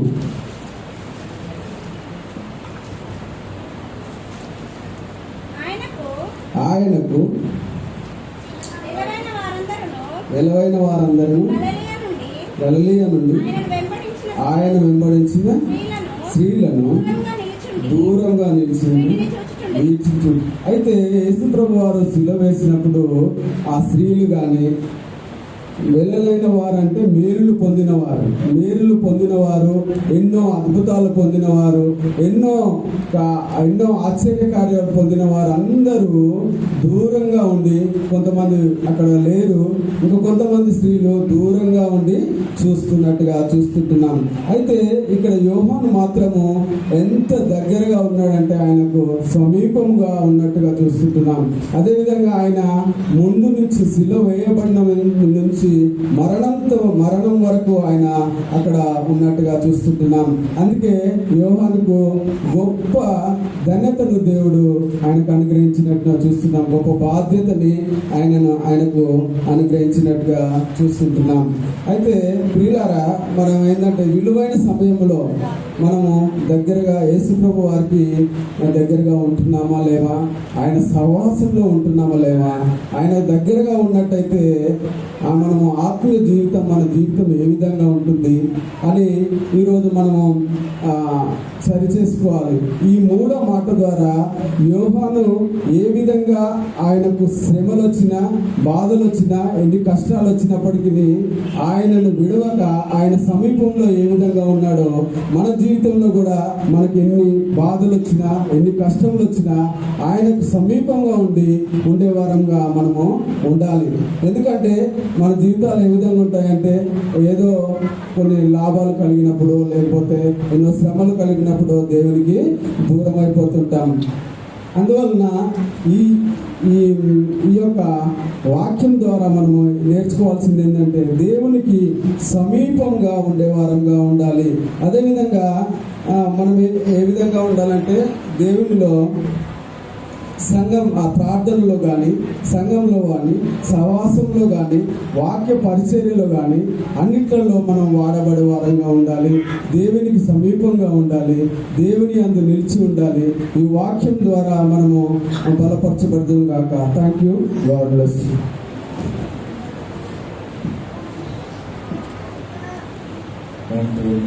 చక్కని మాటలు మరి బ్రదర్ వినిపించున్నాడు. ఈ మూడో మాట నిజంగా చాలా హార్ట్ టచింగ్ మాట కదా. బ్రదర్ చెప్తున్న ఒక మాట నాకు మైండ్లో తలసించింది. ఏంటంటే, యేసుక్రీస్తు ప్రభు వారు భయంకరమైన బాధలో ఉంటున్నాడు, నొప్పిలో ఉంటున్నాడు. ఇందాక చెప్పినట్టు ఆయన రాత్రిలా పట్టబడించున్నాడు, పొద్దుగాల తీర్పు తీర్చబడించున్నాడు, ముళ్ళ కిరీటం పెట్టబడించినది, వీపంతా 39 కొరడా దెబ్బలతో దున్నబడించినది, బరువైన శిలను మోసాడు, వెలుసుల వీధులన్నీ తిరిగాడు, గొడవల కొండ పైన అరికాలలో అరిచేత మేకులతో కొట్టబడ్డాడు, భూమికి ఆకాశం మధ్యలో వేలాడబడుతున్నాడు. ఆ సమయంలో ఆయన 7 మాటల్లో తల్లిని జ్ఞాపకం చేసుకోవడము చాలా ఆశ్చర్యం కదా. ఈ మాటను బట్టి ఏంటంటే, మనకి బాధ కలిగిన పరిస్థితిలో నీ తల్లిని నువ్వు జ్ఞాపకం చేసుకుంటావా? నాకే బాధలు ఉన్నాయే, నిన్నేది నేను చూసేదాన్ని, నాకే నొప్పులు ఉన్నాయే, నువ్వేది నాకు చెప్తున్నావు.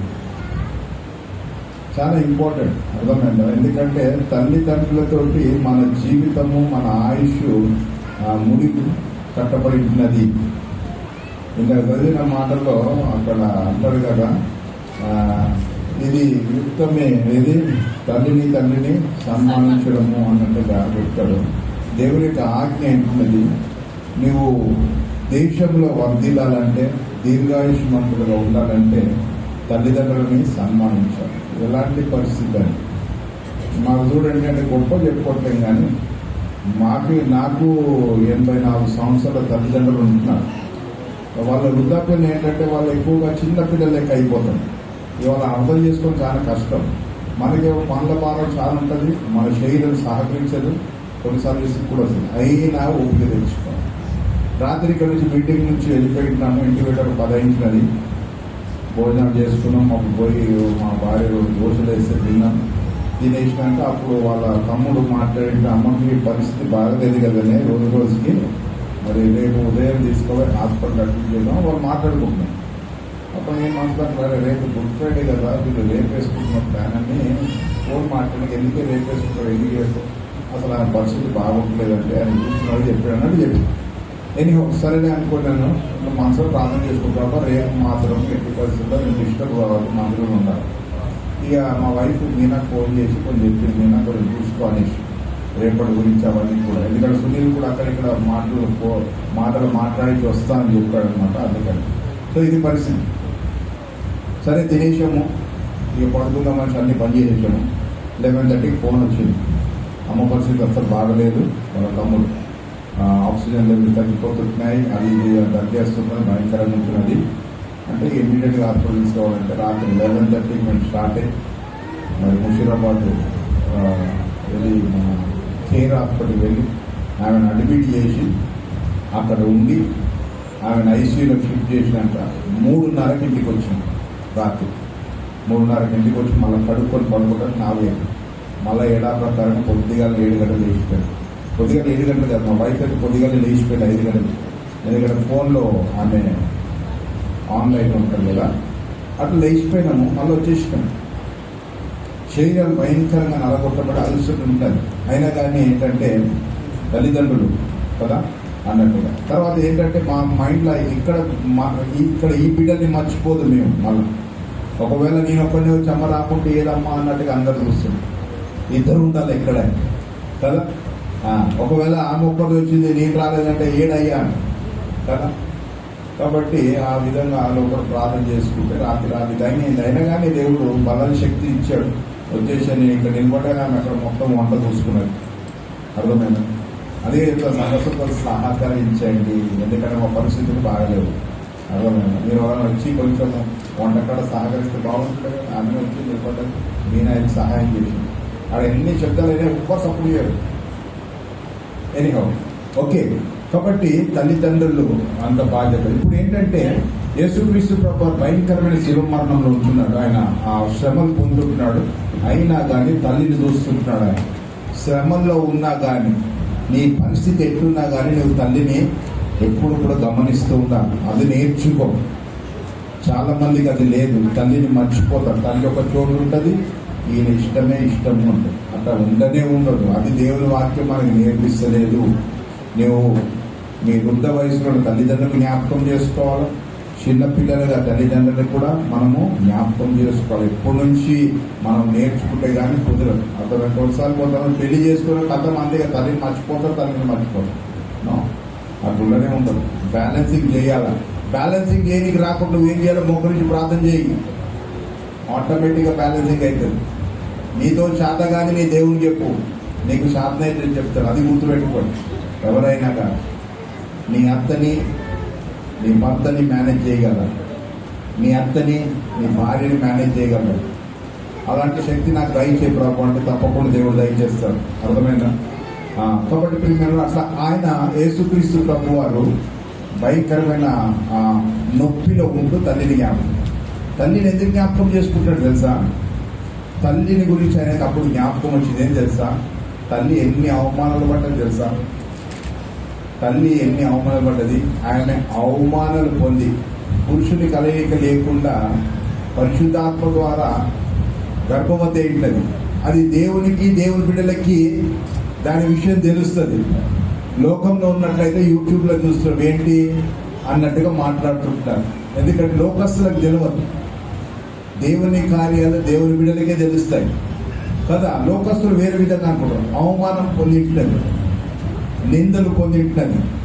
తర్వాత ఎన్నిసార్లు వాళ్ళకి అప్పుడు బస్సులు ఆటోలు లేవు, గాడిద మీద ఎక్కి ఇక్కడి నుంచి అక్కడే తిరిగింది.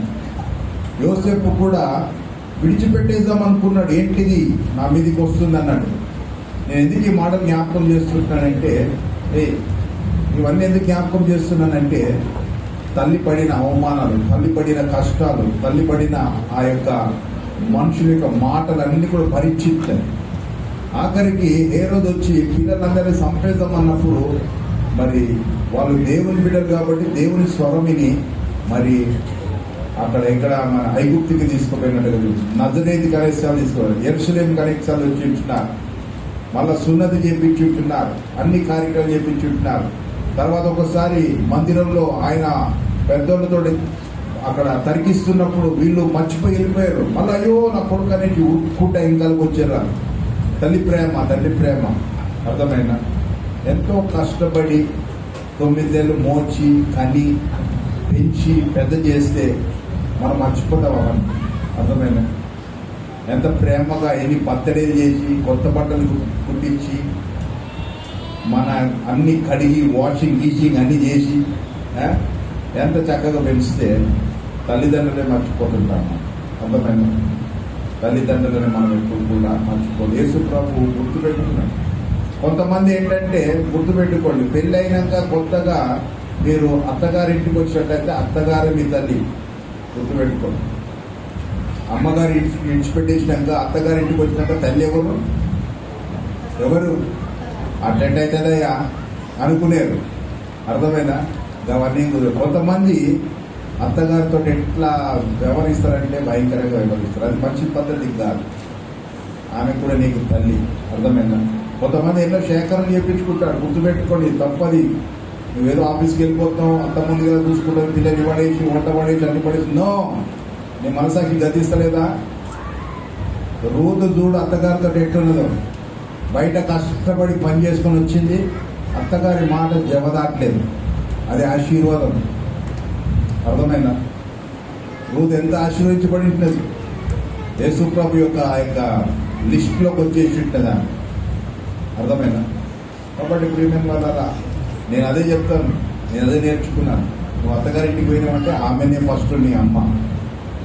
అర్థమైందా? ఇక్కడ మాట అయినాకనే అక్కడ విడిచిపెట్టింది. రేపక్క చూడండి, వెళ్ళిపోయినాక మళ్ళీ అమ్మ అమ్మ అన్నదాన్ని. అలా అంటారు, అమ్మ నువ్వు వెళ్ళిపోతున్నావు కదా, కొన్ని రోజుల నుండి పో అంటది. నో, ఐ నీడ్ గో అని వెళ్ళిపోయింది రేపక్క. వాక్యం చదివితే ఎట్లా జీవించాలో మనకు అర్థమైంది. ప్రాబ్లం ఏంటంటే మనం వాక్యం చదవం. ఈ వాక్యమే మన లైఫ్. ఈ వాక్యమే మన లైఫ్. నువ్వెంత వాక్యం చదువుతావో అంత కట్టపడతావు. నీ కుటుంబం కట్టపడుతుంది, నీవు కట్టపడతావు, నువ్వు సమాధానంగా ఉంటావు, సంతోషంగా ఉంటావు. Everything is in the word. దేవుని వాక్యం ఉంటుంది. ఈ లోకంలో జరుగుతున్న పరిస్థితులు కొన్ని చూసినప్పుడు అరే వాక్యంలోకి వెళ్ళి తీర్చింది కదా ఈ సంగతి, వాక్యంలోకి వెళ్ళే కదా ఇవన్నీ కూడా జరుగుతుంది. Yes, everything. అర్థమైంది? సిస్టమ్ కొంచెం అటు ఇటు ఉండొచ్చు కానీ వాక్యంలోకి వెళ్ళి. అందుకే దావీదు గారు ఎంత మంచిగా రాశారు, వాక్యం నా పాదములకు దీపం, నా త్రోవకు వెలుగు. ఆ మాట ఏదో లైట్గా తీసుకుంటాను కానీ ఎంత పాదములకు దీపం లాంటిది వాక్యం. త్రోవకి ఇట్లా కనిపించకుండా చీకట్లో వెలుగు లాంటిది వాక్యం. బాధలో ఉంటున్నావు కదా, నెమ్మదినిచ్చేది వాక్యం. అర్థమైనా? ఎంత చక్కని మాట. కాబట్టి ప్రియమైన వాళ్ళ వాక్యం ఎక్కువ చదవండి. వాక్యం ఏం చెప్తుందో దాని ప్రకారం జీవించండి. వాక్యానికి దేవునికి హత్తుకొని జీవించినట్లయితే అది ఆశీర్వాదం. అంతేగాని ఊకే కోపడి, ఊకే గుర్తుపట్టకుండా, ఒకరి యొక్క కష్టం గుర్తుపట్టకుండా, వాళ్ళు మనకి ఏం చేశారో గుర్తుపట్ట. కొంతమంది ఇట్లా ఉంటారు. మళ్ళీ వాళ్ళు ఎన్నో పరిస్థితులు ఎన్నోసార్లు సహాయం చేస్తారు. ఏదో ఒక్క విషయంలో తప్పిపోయారనుకో, అవన్నీ 20 సంగతులు మర్చిపోతారు. ఇక్కడనే పట్టుకుంటారు, ఇట్లా చేసేసింది అన్నట్టుగా ముఖం రివర్స్ అయిపోతుంది. ఎప్పుడు కూడా గుర్తుపెట్టుకోండి, మనం ఏంటంటే ఎవరైనా చేసే పనులకి కృతజ్ఞత కలిగి ఉండాలి. అర్థమైంది? కాబట్టి ప్రియమైన వాళ్ళ యేసుక్రీస్తు ప్రభు వారు సిలువలో తల్లిని జ్ఞాపకం చేసుకోవడం ఎంతో వండర్ఫుల్. ఎందుకంటే ఈరోజు నేను ఈ పరిస్థితిలో ఉంటాను ఆమె గురించే. తర్వాత మరి ఆమె ఎంతో కష్టపడి పెంచింది కాబట్టి యేసుప్రభు ఆమెని జ్ఞాపకం చేసుకుంటున్నాను. తల్లిని మర్చిపోలేదు, తల్లి అతన్ని మర్చిపోలేదు. అది వీడిపోయి బంధం కదా. కొంతమందికి అనిపిస్తే చిన్నగా ఉంటుంది, అబ్బా ఇది ఎప్పుడు పెద్దగా అవుతుంది, పెద్దగా అవుతుంది, అబ్బా దీనికి పెళ్ళి ఎప్పుడు అయిపోతుంది, అబ్బా పెళ్ళి అయిపోయాక అబ్బా దీనికి చచ్చేదాకా రిలేషన్షిప్ ఉంటుంది. రిలేషన్షిప్ కాదే కాదు. అరే పుట్టోడు అయిపోయింది, ఇటు చేద్దాం, పెళ్ళి అయిపోయింది, ఇటు చేద్దాం, నథింగ్. ఎప్పుడుకైనా రిలేషన్ అట్నే ఉంటుంది. అర్థమైంది? కాబట్టి ప్రియమైన వాళ్ళ వాక్యం ద్వారా అనేకమైన విషయాలు మనకు నేర్పిస్తారు. వాక్యం ద్వారా మన కుటుంబాలని మనని వాక్యం ఎట్లాడతారు. Okay, right. ఈ సమయంలో ఇప్పుడు ఎన్నో మాట? 4వ మాట. మన మధ్యలో ఝాన్సీ సిస్టర్ ఉంటుంది, వచ్చి ఒక పాట పాడుతుంది. తర్వాత తేజ వాక్యం చదువుతాడు. తర్వాత అనుష సిస్టర్ ప్రార్థన చేస్తుంది. తర్వాత విజయ్ గారు ఉన్నారండి. విజయ్ గారు ఇవాళ మనకి దేవుని యొక్క మాట చెప్తారు. Okay, right. రామ్.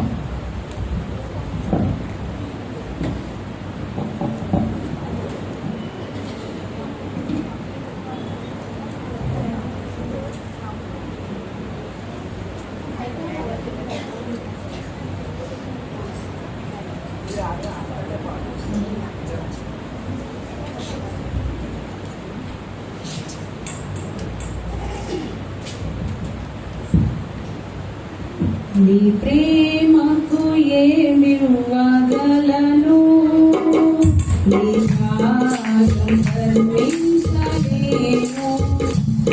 నీ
మన మధ్యలో తేజ ఉంటున్నాడు. తేజ వచ్చి మత్తయి సువార్త 27వ అధ్యాయము 45 నుంచి 48 దాకా చదివి వినిపిస్తారు.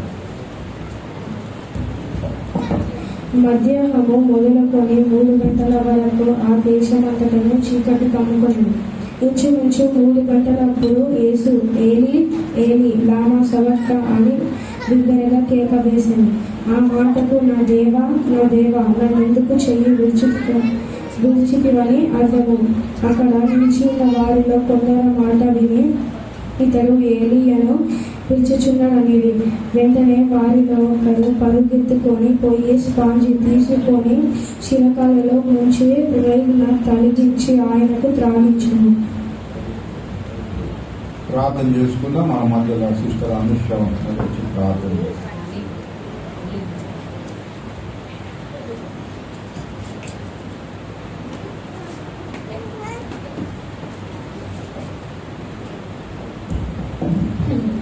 స్తోత్రం స్తోత్రం పరిశుద్ధుడా గొప్ప తండ్రి మహిమగల రాజా కృపగలనేగా నిన్న నేడు ఏకారీతిగున్న మా తండ్రి నీ కొందనాలు నాయన ప్రభువా నాయన మా కొరకు మా పాపముల కొరకు నాయన ఆ కలవరిగిరిలో నాయన నువ్వు మండుటెండలో వేలాడబడిన దేవుడవు నాయన ఈ దినం నా తండ్రి ప్రభువా నాయన 4వ మాట పలకబోచుండగా నీ కృపా సహాయం దయచేయండి ప్రభువా బిడ్డకు నాయన ఎలాంటి భయము లేకుండా నాయన నిలబెట్టుకోండి నీ నోటికి బూరగా వాడుకోండి నాయన మంచి జ్ఞానముతో నాయన మాకు బోధించుటకు నీ కృపా సహాయము దయచేయండి నాయన ప్రభువా నాయన మాకు వినగల చెవులు గ్రహించగల హృదయాన్ని మాకందరికీ మాకును దయచేయమని ఈ కొద్దిన ప్రార్థన తండ్రి కుమార పరిశుద్ధ నామంలో అడిగి వేడుకుంటున్నాను తండ్రి థ్యాంక్ యూ అమ్మా. మన మధ్యలో విజయ్ ఉంటున్నాడు. విజయ్ వచ్చి 4 మాటల్ని మనకు వివరిస్తాడు.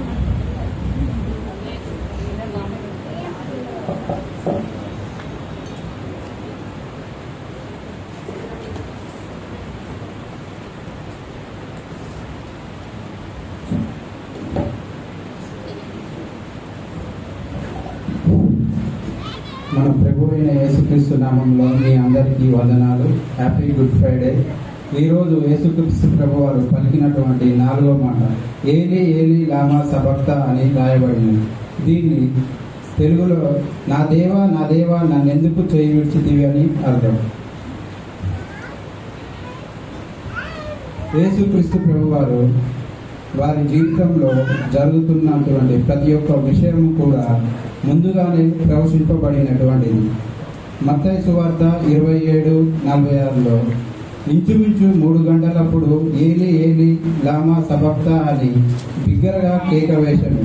ఆ మాటకు అర్థం నా దేవా నన్నెందుకు చేయి విడిచితివి అని ప్రభువైన యేసుక్రీస్తు ప్రభువారు పలికిన 4వ మాట. యేసుక్రీస్తు ప్రభువారు కల్వరి కొండ మీద అనేక శ్రమలను అనుభవిస్తూ పలికిన ఈ మాట మత్తయి సువార్తికుడు ఏలి ఏలి సబక్తా అని ప్రవర్తించినప్పటికీ మార్కు సువార్తకుడు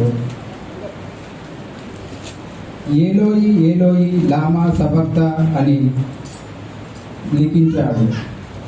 సుమారు 6 గంటల పాటు యేసుక్రీస్తు ప్రభు వారు సిలువ వేయబడుతున్నారు. అదేవిధంగా మార్కు సువార్త 15:34 అంటే నా దేవా నన్నెందుకు చేయి విడిచితివి అని అర్థం. ఉదయం 9 గంటల నుండి 3 గంటల మధ్యాహ్నం 3 గంటల వరకు యేసు ప్రభు వారు సిలువ వేయబడుతున్నాడు. అదేవిధంగా మధ్యాహ్నం 12 గంటల నుండి 3 గంటల వరకు ఈ సమయంలో చీకటి కమ్మెను.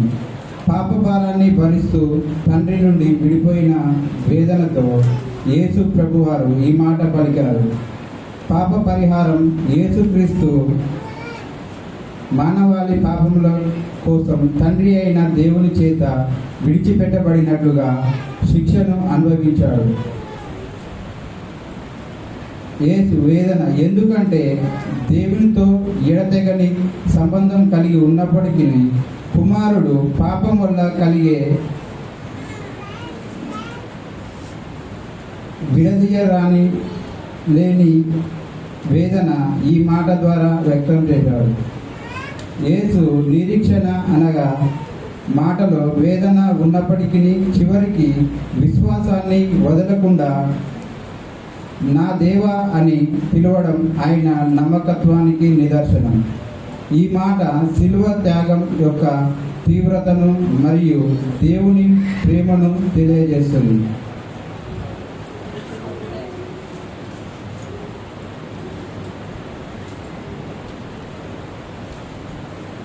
మొదటి 3 మాటలు ఆ తర్వాత 3 మాటలు మొదటి 3 మాటలు 3 గంటలుగాను ఆ తర్వాత 4 మాటలు 3 గంటలుగాను మొత్తం 7 మాటలు శిలువలో పలికాడు.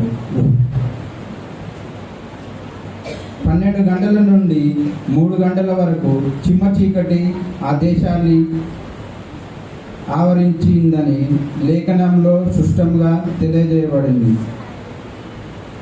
ఆ దేశమంతటా కూడా ఎందుకు చీకటి కమ్ముకుందని అంటే సూర్యుడు కూడా సృష్టికర్త అయిన యేసు క్రీస్తు వారి శ్రమలను చూడలేక ముఖం చాటేశాడని అర్థం. యేసు ప్రభు వారు 3 గంటలకు చిమ్మ చీకటిలో యేసు ఆవేదనతో తన హృదయంలో బాధను వెళ్ళగక్కుతున్నాడని అర్థం. ఈ చిన్న వాక్యాన్ని దేవుడు దీవించినాక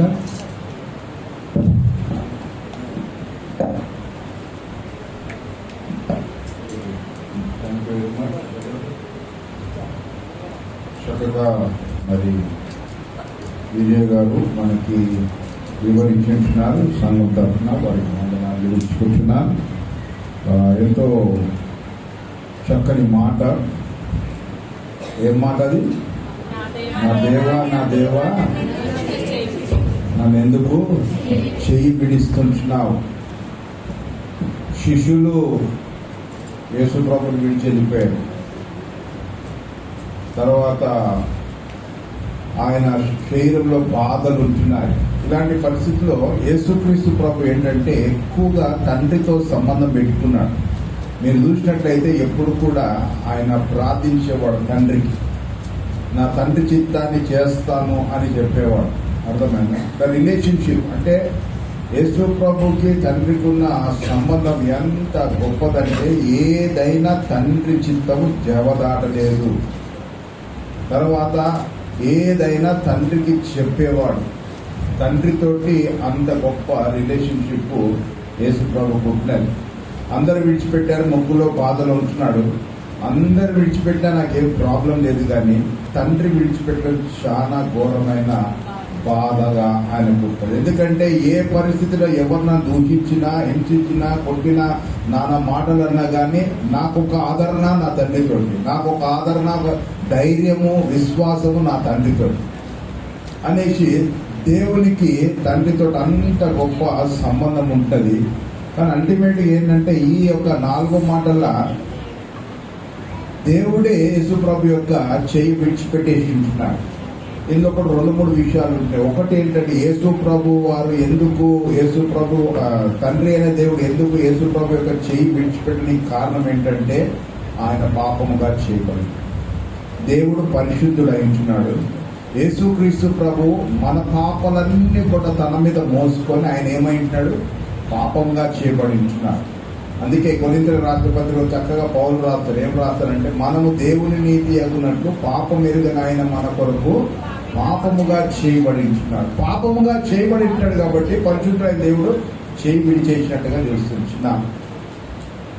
తర్వాత చూసినట్లయితే యేసుక్రీస్తు ప్రభు వారి యొక్క చెయ్య దేవుడు ఎందుకు విడిచిపెట్టాలంటే ఏదైతే పని చేయనికి వచ్చాడో ఆ పని అయినా చేయవలసిందే. అర్థమైంది? కాబట్టి పాపము చేయి విడవడం విడిపెట్టినది. తర్వాత ఏదైతే ఆయన చేయాలో అది చేయనికి దేవుడు ఎట్టి పరిస్థితుల్లో అయినా చేయి విడిచిపెట్టవలసిన అవసరత వచ్చినట్టుగా చూస్తున్నాం. కాబట్టి ప్రియమైన వాళ్ళ ఈ యేసు ప్రభుకి ఎక్కువగా బాధ కలిగింది ఏంటంటే అన్ని సహించాడు, కానీ తండ్రి ఎప్పుడైతే చేయి విడిచిపెట్టాడో ఆ బాధ ఆయన భరించలేదు. నా దేవా నన్నెందుకు, నా చేయి ఎందుకు విడిచిపెడుతున్నావు అనేసి కదా. కొన్నిసార్లు మన జీవితంలో కూడా కొంతమంది మనం ఎక్కువ ప్రేమించేవాళ్ళు మన చేయిని విడిచిపెట్టేసి ఎంతో బాధ కలుగుతుంది కదా. సో ఆ బాధను ఏంటో మనము గుర్తించబడతాం. ఎవరైతే అనుభవిస్తారో, ఒకవేళ అది భార్యనే కావచ్చు, భర్తే కావచ్చు, కాని మాట అనేసిన, లేకపోతే తల్లిదండ్రులు ఇంతగా నా తల్లిదండ్రులు, లేదా నిన్నింతగా ప్రేమించే మీ తల్లిదండ్రులు, లేదా ఏదో ఒక విధంగా ఒక మనిషి మనల్ని విడిచిపెట్టేచో, మనల్ని కాదనుకోను, మనం బాధ పెడితే ఆ బాధ ఎంతో ఘోరంగా.